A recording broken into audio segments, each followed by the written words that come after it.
Hello guys, അസ്സലാമു അലൈക്കും. എന്താണ് എല്ലാവരുടെയും വിശേഷങ്ങൾ? റാഹത്തല്ലേ? അപ്പോൾ നമ്മൾ നെക്സ്റ്റ് വീഡിയോ ആയിട്ട് വന്നിട്ടുണ്ട് കേട്ടോ. നല്ല സൂപ്പർ ടേസ്റ്റി ആയിട്ടുള്ള നട്ട്സ് ലഡുവിൻ്റെ റെസിപ്പി ആയിട്ടാണ് വന്നിട്ടുള്ളത്. ഇത് മക്കൾ സ്കൂളിൽ പോകുന്നതിന് മുമ്പ് ബ്രേക്ക്ഫാസ്റ്റിന് മുമ്പൊക്കെ കൊടുക്കാൻ പറ്റാവുന്ന സൂപ്പർ ടേസ്റ്റി ആയിട്ടുള്ള നല്ല ഹെൽത്തി ആയിട്ടുള്ള നട്ട്സ് ലഡുവിൻ്റെ റെസിപ്പിയാണ് കേട്ടോ.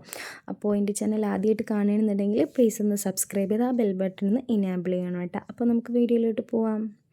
ഇതിനായിട്ട് കുറച്ച് നട്ട്സിൻ്റെ ആവശ്യമുണ്ട്. Walnut, peanut, cashew, pumpkin seed, sunflower seed, പിസ്ത, ഡേറ്റ്സ്, ബദാം കേട്ടോ. അപ്പോൾ ഇതിൻ്റെ മെഷർമെൻറ്റും കാര്യങ്ങളൊക്കെ ഞാൻ ഡിസ്ക്രിപ്ഷൻ ബോക്സിലോട്ട് കൊടുത്തേക്കാം. അപ്പോൾ ഒന്ന് ചെക്ക് ചെയ്ത് നോക്കി നോക്കണം കേട്ടോ. നല്ല ഹെൽത്തി ആയിട്ടുള്ളൊരു ലഡുവും കൂടിയാണ് കേട്ടോ. ചെറിയവർക്ക് മാത്രമല്ല വലിയവർക്കായാലും നമുക്ക് കഴിക്കാവുന്നതാണ് കൂടിയാണ് കേട്ടോ.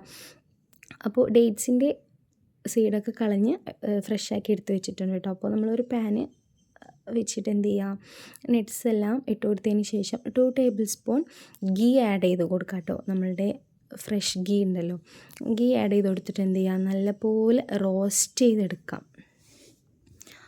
നല്ലപോലെ റോസ്റ്റ് ഇതിൽ നിങ്ങൾക്ക് വാട്ടർമെലൺ സീഡൊക്കെ ഇടാവുന്നതാണ് കേട്ടോ. നല്ല ഹെൽത്തി ആയിട്ടുള്ള നട്ട്സ് എല്ലാം ഇതിലോട്ട് ഇൻക്ലൂഡ് ചെയ്യാവുന്നതാണ്. ഞാൻ എൻ്റെ കയ്യിൽ അവൈലബിൾ ആയിട്ടുള്ള നട്ട്സ് മാത്രമാണ് ഞാൻ ആഡ് ചെയ്തിട്ടുള്ളത്.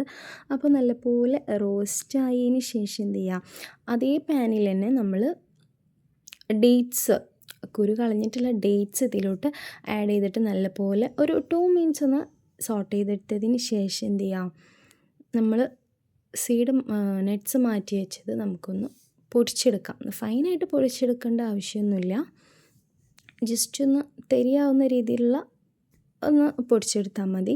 ദെൻ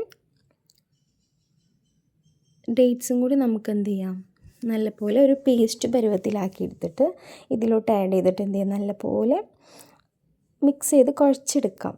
കുഴച്ച് നമുക്കൊരു ബോൾ പരുവത്തിലാക്കാവുന്നൊരു രീതിയിൽ എന്ത് ചെയ്യാം, നമുക്ക് സെറ്റാക്കി എടുക്കാം. അപ്പോൾ കൊണ്ട് ഈ ഒരു പരുവം ഇതിന് മതിയാവും കേട്ടോ. അങ്ങനെ സെറ്റ് ചെയ്തെടുത്തിട്ട് നമുക്ക് ഇഷ്ടമുള്ള ഷേപ്പിൽ ഇഷ്ടമുള്ള ഇതിലാക്കി എടുക്കാം. ഞാനിപ്പോൾ ഒരു സർക്കിളിൻ്റെ ഇതിലും പിന്നെ ഒരു ബോൾ പോലെയാണ് ഞാൻ ആക്കിയെടുത്തിട്ടുള്ളത്. ഒരു കണ്ടോ, ബോൾ പോലെ ആക്കിയെടുത്തിട്ടുണ്ട് കേട്ടോ. ദെൻ നമുക്കിത് സ്റ്റോർ ചെയ്ത് വെക്കാം. 1 മന്തൊക്കെ നമുക്ക് എന്ത് ചെയ്യാം, ഫ്രിഡ്ജിൽ സ്റ്റോർ ചെയ്ത് വെക്കാം കേട്ടോ. നല്ല എയർ ടൈറ്റ് കണ്ടെയ്നറിൽ നമുക്ക് ആക്കിയിട്ട് 1 മന്തൊക്കെ കേട് വരാണ്ട് നമുക്ക് ഫ്രിഡ്ജിലോട്ട് എടുത്ത് വെക്കാം. നമുക്ക് കഴിക്കുന്നതിന്, ഇപ്പോൾ മോർണിംഗ് ആണ് കഴിക്കുന്നുണ്ടെങ്കിൽ കഴിക്കുന്നതിന് ഒരു 1/2 hour മുൻപ് നമ്മൾ പുറത്ത് വെക്കണം. അപ്പോൾ ഇതിൻ്റെ തണവൊക്കെ ഒന്ന് മാറിയിട്ട് സെറ്റായിട്ട് വരും. കണ്ടോ, നല്ല സൂപ്പർ, നല്ല നട്ട്സൊക്കെ ഒന്ന് കടിക്കാൻ കിട്ടുന്ന രീതിയിലാണ് സെറ്റാക്കി എടുത്തിട്ടുള്ളത് കേട്ടോ. ഇനി ഇതേപോലെ വീഡിയോസ് നിങ്ങൾക്ക് വേണമെന്നുണ്ടെങ്കിൽ കമൻറ്റ് ചെയ്താൽ മതി. നിങ്ങൾ എന്തായാലും ട്രൈ ചെയ്ത് നോക്കുക, ഫീഡ്ബാക്ക്സ് അറിയിക്കാം കേട്ടോ. അപ്പോൾ ഫോളോ ഫോർ മോർ. ബൈ.